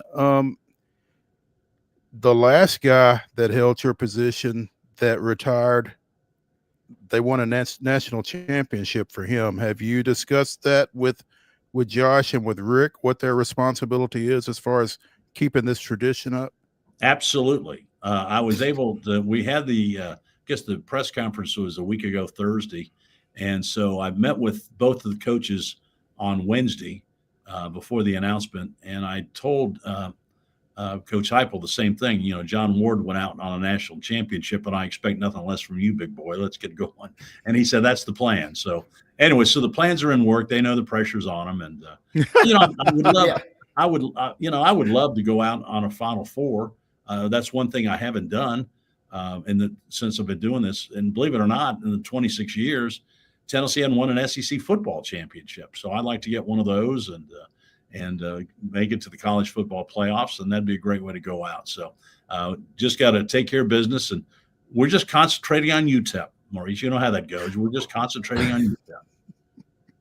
Yeah, imagine consummate professional. You know, that's where all of your responsibilities lie this week is breaking down the third string quarterback for UTEP and whether he throws left-handed or right-handed, I'm sure, Bob, right? I'm studying Kennesaw State film today to see how UTEP knocked off Kennesaw State. So that's what I'm working on today. I guess another kind of in that same vein, have you deciphered, do you know the tiebreakers for the SEC football by chance or by memory at this point? Does anybody know them? No one really does, but I just want to see if you'll tell the truth or not. I have no idea. I don't know how the playoff works. I don't know how they slide them up and down each week. I don't know how they value 2-loss teams against 1-loss teams and conference champions. I do think one thing that you would think you'd get rewarded for making it to a conference championship game, but a lot of these scenarios are if you get there and lose, that can knock you out of the playoffs. And I'm not sure that's totally right. And so I hope some way they can, and I guess that means we got to go to 16 or 18 teams to make sure that's not right. But, you know, some of these teams that have 2 losses and go to the conference championship game and they lose and they get knocked out of the playoffs, you know, you fought so hard to get to the conference championship game. There should be some reward for that, but apparently that's not the way it's going to be. But we'll just wait till after this week, and maybe next week it'll be a lot clearer about who's going to go to the SEC championship game. But I think that's also one thing that I don't like about the playoffs is the fact that nobody's really talking about the SEC championship game. Everybody's talking about who's in the playoffs. And that SEC championship game has been so special since it started back in '92. And it means something to win the Southeastern Conference now, especially with this expansion. I mean, it's hard. It's hard to win a game, let alone win a championship. But nobody talks about the championship game anymore. It's all about the playoffs, and I think that's a bad thing. And that's probably a bad thing in these other conferences as well, Bob. I mean, obviously we are right here in Southeastern Conference country, and obviously it just means more. But I would imagine the same sentiment exists, you know, in the Big Ten, in the Atlantic Coast Conference, that kind of thing. So, we know that they've already said that, you know, Oregon has already clinched a spot in the Big Ten championship game. So that's kind of there was some talk about that. But of course, up there, it's Ohio State and Indiana who's going to win that game this week and who goes on to the championship game to play Oregon. So there's a little bit more talk about it up there. But I don't hear anybody here and around this part, at least in East Tennessee, talking about the SEC championship game. It's all about the playoffs. It could very well be because they don't know who's going to be in it. Well, that's true. Yeah. And but the one thing you do know, if Tennessee is to make it, Tennessee's got to get some help because there are a lot of tiebreakers that are going against Tennessee right now. And so, again, we'll just see how it plays out. Yeah. Bob Kesling, the voice of the Vols, joining us here on Main Street Sports today. Bob, you talked about, you know, getting from Louisville back to Knoxville for the Mississippi State game. The overlap is always fun, isn't it? Yeah. Yeah. Well, next week we got a basketball game at 4:00 against UT Martin. And then at 8:00 we got Vol calls. So I got another doubleheader coming up next week. So, but you know, that's, as you guys know, the games and shows like this are fun.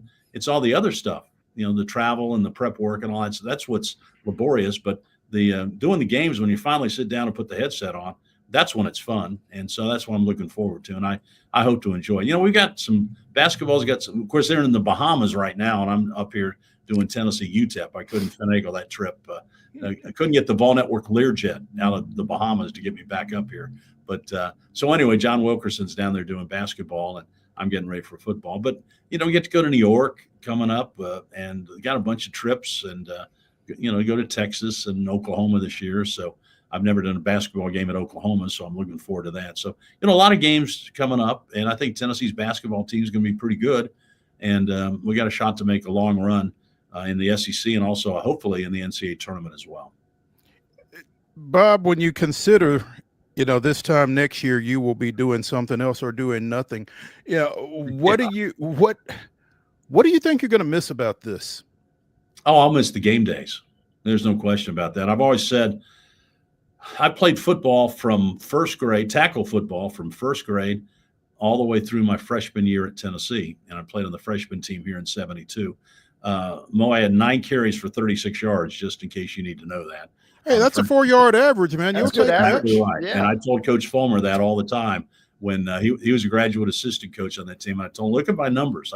I'm averaging 4 yards a carry. Give me the ball more. And he was a little reluctant to do that. So, but I've been going to an SEC football and basketball game virtually every weekend working every weekend since 1974.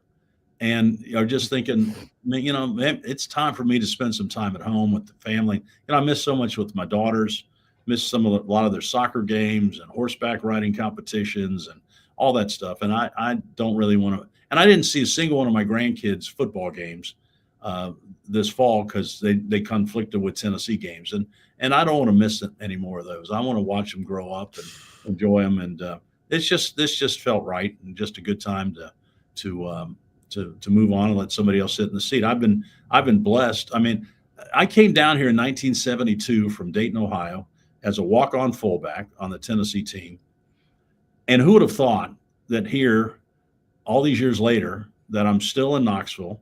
I haven't moved. I've done so many great things on the Vol Network, and I've worked for Jefferson Pilot, and I've done Lady Vol, called Pat Summit's first 6 national championships. I've done games for ESPN. I've done games for CBS Westwood One Radio. I've done so many great things. The SEC radio network, called championship games on the SEC radio network. And I've never had to move my family one time. And in this business, most guys are always moving around for a different job and pulling their kids out of school. I haven't had to do that. And when I came here, I didn't know a single person in the state of Tennessee. I didn't know anybody on the Tennessee football team. I never met a single soul. I talked to Bill Battle for about 5 minutes and Kurt Watson and Don McCleary, the 2 freshman running back coaches, for about 5 minutes. And that was it. And so when I showed up here in '72, I didn't even know if I was going to be able to make it through 2-a-day practice sessions. And I didn't even know if I'd even make it to the first day of classes, but I did, and got to play, wear the orange shirt against Notre Dame and Alabama and some of those folks. And those are memories that I'll take with me forever. But I've been on the road or doing something every weekend since basically '74, and so it's about time I started doing something with my wife and my family, and that's just kind of the way we talked about it. Bob, that was great stuff, and you painted a good picture there. But I do got to ask, there's a lot of good high school football over in East Tennessee. You seem like a guy that would put on a headset if asked. Do we get any cameos from you down the road, do you think? I don't know. I don't know what's going to come. The only thing I know for sure is that my wife has told me when I officially become retired that she's going to limit me to 1 hour of Seinfeld a day. That's all I get. And I'm trying to adjust to that because, if the Bubble Boy comes on, you're almost addicted to watch that. So I'm trying to adjust to that, but there'll be some other adjustments. I don't foresee me doing any broadcasting, but you never say never. You don't know what's going to come up, and how this industry is changing and moving and doing different things. I don't know what's in store going forward, but it'll have to be something that doesn't get me on the road very much and something that doesn't take a lot of time away from home because I've already done that. Other quick question, Bob. This is on Volopedia, which is from the UTK website, but it claims, you're an orange and white guy, but it claims you're a big Celtics guy as well. And you buy a new pair of green shoes every time they win a title. Correct. Is there any photographic evidence? I'd love to see that collection because you've undoubtedly got a lot of them. I might have to do that because they're upstairs in the winter closet. And I just got a new pair of green ones this year since they won the championship. And I hate to admit this, what a big Celtic fan I am. My daughters were born in 1984 and 1986. And one of the reasons that I remember that is that's 2 years that the Celtics won championship. Beat the Lakers. And so about a couple of years after the '86 championship, I mentioned to my wife, I said, the Celtics haven't won a championship in a while. And she stopped that right now. She said, listen, you're going to have to figure out another way to motivate your team because we ain't doing that. You're going to have to figure something out. That's not doing it. But I've got a pair of 1974 Pro Keds like JoJo White used to wear. Oh, my. Those are vintage. In 81, I couldn't find a pair of shoes. In fact, I told my wife we were going to Cape Cod for vacation that summer. The real reason I was going up to Boston to see if I can find some green shoes. And I went to she wanted to know why I was going to all these sporting goods shops because I was looking for a pair of green shoes. I couldn't find them. And so finally I honed up to what I was doing. And she wrote Red Auerbach a note. Said, my husband gets a pair of green shoes every time you win a championship. We haven't been able to find any. Could you help? And about 2 weeks later, a box came in the mail to the house. And she said he wears a size 10. There was a box from Boston Garden, a pair of size 10 Puma shoes, not Pumas, ponies, like Cedric Maxwell used to wear. Mm-hmm. Size 10, no note, no bill, no nothing. And so it had to be from Red Auerbach. So Mike Soroki, Maurice, you might remember Mike Soroki when he used to work for the Sentinel. But anyway, he didn't believe me that Red Auerbach just sent me a pair of shoes. And so he called up to Boston Garden, got Red Auerbach on the phone. He said, did you send a sportscaster here in Knoxville a pair of green shoes? He said, yeah. I said, I did. He said, green shoes are so dang ugly. I can't believe he wanted a pair of green shoes. Usually people just want a pair of socks. I send those. But, yeah, I sent him a pair of shoes.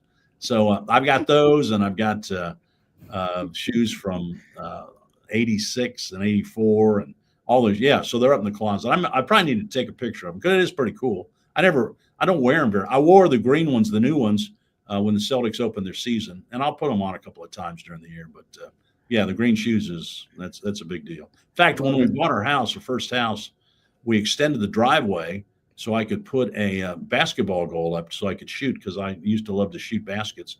And I got the artist over at the TV station to paint a big Boston Celtic logo in the middle of the driveway without telling my wife. She wasn't too thrilled with that. She adjusted. So anyway, I had a big, seriously, I mean, it was, I don't know how big it was. It wasn't as big as the one in the center of the floor up at Boston Garden, but it was pretty dang big.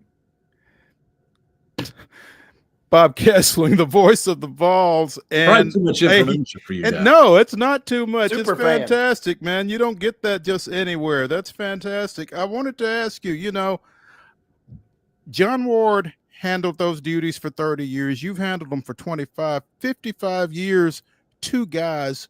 What does that mean to you? Well, it'd be 31 and 26. So that's 57. Okay. Yeah. And then, and of course, John did basketball in 64.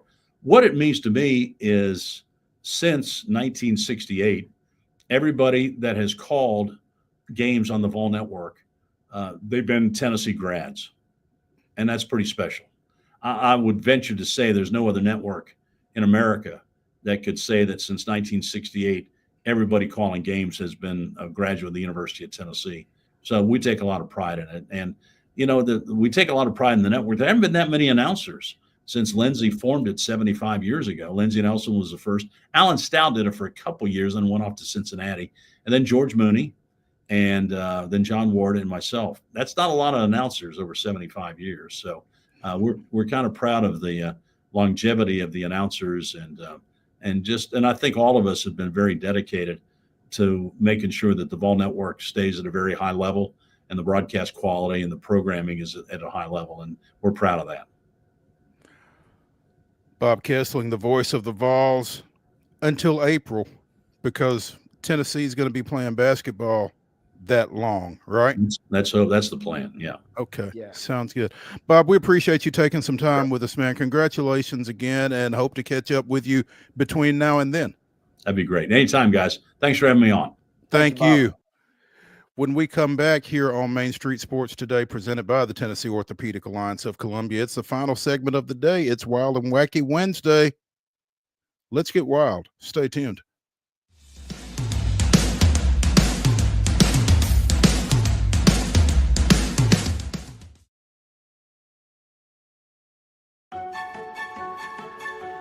So, you want to be a part of the Busy Bee team, huh?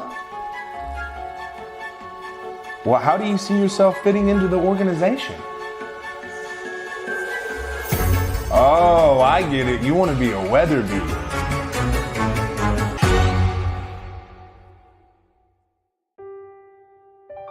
This holiday season, the largest lantern festival in the country returns to Nashville Zoo. Experience more than 1,000 all-new, handcrafted lanterns, towering creatures, magical worlds, and a North Pole village. At the center of it all, the Smashville Ice Rink. Welcome back to Zoolumination at Nashville Zoo. Bigger, brighter, and better than ever.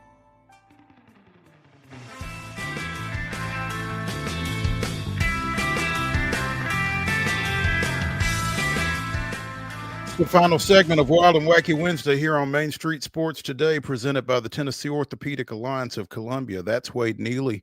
I'm Maurice Patton. We're coming to you from the Lee Company studios of our respective homes, and it is time, with no further ado, to bring you the weirdest, wildest, and wackiest news we could find from across the globe. Let's start.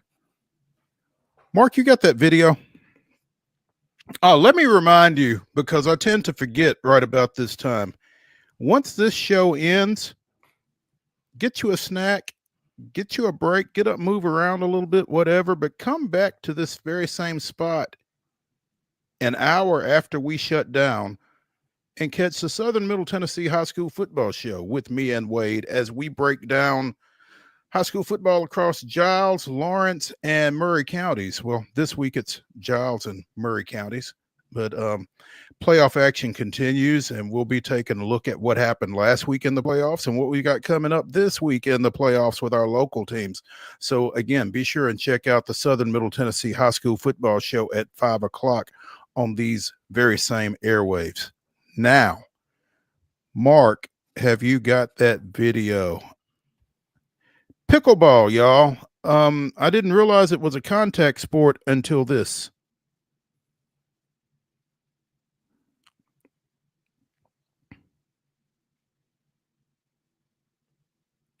Oh.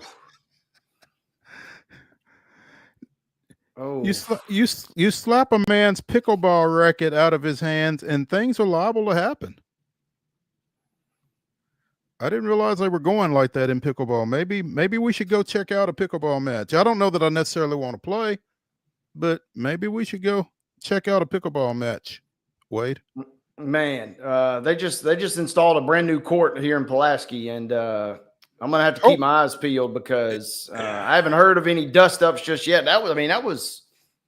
That was tough. That's got to be like at a tournament or something, right? I mean, surely that's not just a pickup game. That's not just a regular pickleball match. I don't know. Shoot, you might have to get some security over at your pickleball court in Pulaski.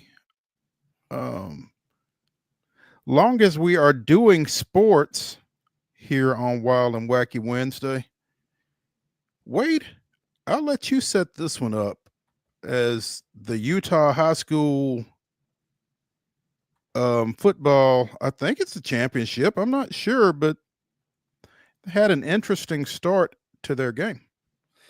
Yeah, got to go out to Utah. You know, I got love for the Beehive State, and we've talked about BYU. We've talked about Utah on this show, but I'm rocking the Zion shirt here today. But the state championship game between Rich and Monticello, I will credit this. Mark, play our video first, but they took things back to the XFL here.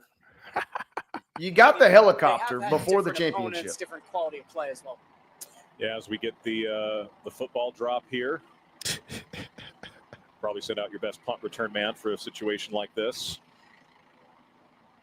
And wow, it's already getting competitive out there. Would you look at that? So I mean, they're scrambling for the ball out there. The inside track for it, and then both kind of went down. The ball drop for the opening possession, I guess. Well, the story kind of was ruined a little bit. Although this makes it weirder. They then did a coin toss after that. They then did a coin toss? before or after. So that clip goes viral. Everybody's like, "Oh man, this is how the XFL was." You determine who gets the opening possession. But I'm wondering, how in the heck or why the heck? What was the point of doing that then? It was the precursor to the actual coin toss. Yeah, that doesn't make a whole lot of sense, particularly if you mess around and get somebody hurt on that scramble for the ball, and then it's not for possession. We're still going to flip a coin. So I don't know what the deal was. I don't know if there was a story, if that was a one-off. I don't know if every class that was the. All right, I'm reading this story on CBS now. That was the single A 8-man championship. So I don't know if, they wanted to do a little something extra because it was a different format or what. But, maybe we know some folks at the TSSAA. Maybe we could get a little Blue Cross Bowl action. I mean, why not start it off with a bang? Boom. Go up to each coach. All right, your designated player before the game. And, it can be anybody. Who's a guy that maybe he's not going to get in the game very much, and let them come out and let's do this thing. I cannot imagine witnessing something like that in person. That was pretty crazy to watch on video. That seems like a Florida story, does it? Not a Utah It story. really does feel like a Florida man type of deal. Absolutely. We have talked a lot about monkeys in South Carolina in this segment of this show. 6 of the 43 that got away from a South Carolina compound that does medical research on monkeys, 6 of them are still unaccounted for. They have recovered 37 of the 43 that got away from the Alpha Genesis facility in Yemassee, I guess. Yemassee. Yemassee, unless somebody corrects me on it. But yeah, they got 2 more of the monkeys back Sunday to get 237. Again, there's still 6 at large. I can attest with absolute certainty that their spirits were high, and they showed all the outward signs of being happy, well-adjusted monkeys. Alpha Genesis CEO Greg Westergaard said regarding the 2 that were recovered on Sunday. We are very pleased that the animals recovered thus far in such good condition and that they show no ill effects from their outdoor adventure. They've all been fed peanut butter and jelly sandwiches and monkey biscuits, which are a high-protein Purina monkey chow that is specially formulated for the rhesus macaques, according to Westergaard. I'm still trying to figure out how they got out. 3 gates that were keeping the monkeys, and anytime one gate is opened, another is supposed to be latched, but apparently all 3 were left unsecure, creating the breach that resulted in 43 monkeys walking away from the facility. I ain't trusting this quote. They're well adjusted. I mean, that's how every bad movie starts, right? Yeah. They're fine. They're well adjusted. I've seen that script before. My understanding is that immediately after the incident occurred, the employee's supervisor approached her and stated that she could be terminated if it was determined that there was no structural failure which led to the escape. This is Westergaard. I am told at that point the employee walked off the job and has not returned. So, no, you can't fire me. I quit. Yeah. Wow. Monkeys are gonna monkey, though. So, I mean, this is kind of where you get to with something like that. Staying in the animal realm, in Alaska, the fin whale is an endangered species. A carcass of a fin whale, which is the second largest whale, washed up near Anchorage. This carcass was 47 feet long, which, if you don't have a feel for what 47 feet is, think about a college basketball court from sideline to sideline. That's about 47 feet. This Yikes. whale was that large. A biologist with the National Oceanic and Atmospheric Administration said that the whale was likely 1 to 3 years old. They are still doing studies to try to figure out what the whale might have died of prior to it washing up near Alaska, near Anchorage. But they typically don't come that close to the city, according to experts in these whales. Apparently, it became a little bit of a field trip for a number of folks. One parent accompanied a group of children that came to see the whale earlier this week. It was really interesting for the kids to be able to feel it, touch the bottom, because it kind of had tracks on it like a sled almost, and just to see the size of it, that was pretty cool. We had already studied whales a couple of weeks ago, so it was fun to see one in person and say, oh, that's what the baleen looks like in real life. And where is the blowhole? I don't know that I want to be that close to a whale, dead or alive. Personally. No, I'm with you. I'm with you there. I ain't trusting that. And, yeah, I'm gonna pass on that thing. Looked like a giant clam. It's huge. That picture, yeah, that was massive. Yeah. No, thank you. Yeah. I'm gonna skip that. You know, we've got a pretty deep, wild, and wacky here, but one that I certainly want to get to is, you know, we talk a lot about animals on this show, and animals are unpredictable. Animals that are actually humans are even more unpredictable. 4 Los Angeles residents were arrested and accused of insurance fraud by 3 insurance companies after dressing as a bear and faking break-ins on their luxury vehicles. Bears caught on camera entering luxury cars. Something didn't look quite right. The California Insurance Department instituted Operation Bear Claw. They came up with these 4 LA residents who had defrauded 3 insurance companies of almost $150,000 by claiming a bear had caused damage to their vehicles. The group provided video footage of a bear moving inside a Rolls Royce and 2 Mercedes as part of their damage claims. Oh, here, we've got video. The company viewing video of the Rolls Royce suspected it was not a bear inside, but someone in a bear costume. On one hand, you know, I respect the hustle, but man, that's I respect the hustle. I don't necessarily respect the intelligence that went into it or the lack of. You got to rethink that strategy. Operation Bear Claw. Love that. Yeah, no doubt. Finally, in Spain, a supermarket worker has been reinstated to their job, will receive lost wages and legal fees after being fired for eating a croquette that was going to be thrown away after having not been sold from the store's deli section back in July of 23. The guy ate this snack that was going to be thrown away once the store closed. They fired him because company policy is that workers are prohibited from consuming any product found in the store without having paid for it previously. However, it was found that it was common practice for workers to snack on ready-to-eat food products that were going to be thrown away after closing hours. So they fired this guy for eating something that was going to hit the trash.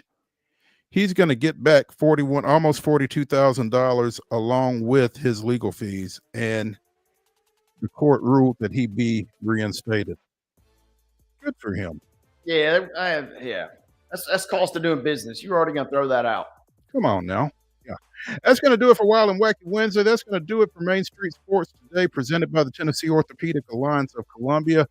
Come back tomorrow at 2 o'clock. Come back here in an hour for the Southern Middle Tennessee High School football show. We'll see y'all.